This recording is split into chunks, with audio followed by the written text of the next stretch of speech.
여러분 안녕하십니까? 14일 이번 주 화요일이면 윤석열 대통령 탄핵소추안이 국회를 통과한 지 한 달이 되고 헌법재판소에서는 첫 번째 변론이 열립니다.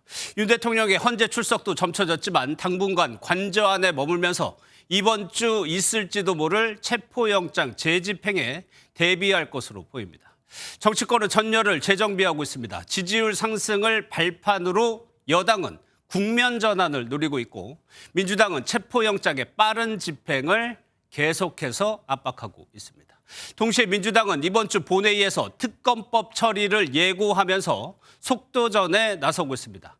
특히 지난 특검법 재표결에서 단 2표 차이로 부결된 점을 주목하고 있습니다. 여당이 주장하는 독소 조항은 뺐다고 강조하면서 외환 유치 혐의는 반드시 특검 수사 대상에 올려야 한다고 주장했습니다. 오늘 첫 소식은 장가희 기자가 보도합니다.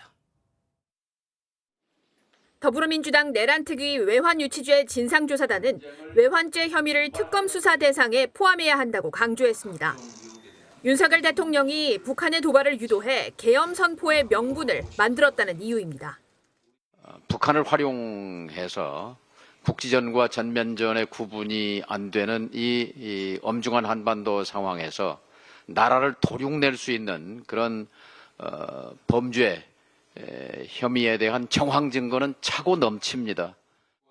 민주당은 지난해 4월 여당이 총선에서 패배한 이후 북한 군사 도발 유도 움직임은 더욱 빨라졌다고 주장했습니다.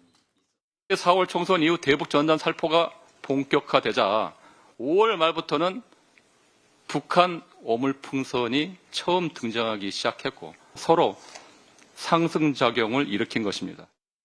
지난 10월 북서풍이 불기 시작해 대북 전단 살포가 어려워지자 정부는 무인기를 투입해 북한의 도발을 유도했다고도 했습니다.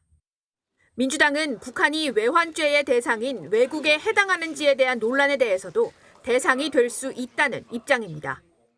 이 정권은 북한이 주적이라고 보고 있지 않습니까? 그리고 북한도 우리를 외국이라고 합니다. 특검법 수사 범위를 놓고 여야 입장이 첨예하게 대립하는 가운데 민주당은 내일 예정된 법제사법위원회 전체 회의에서 특검법 처리를 강행할 계획입니다. 이후 이르면 모레, 늦어도 16일에는 본회의를 열어 내란 특검법을 의결할 방침입니다.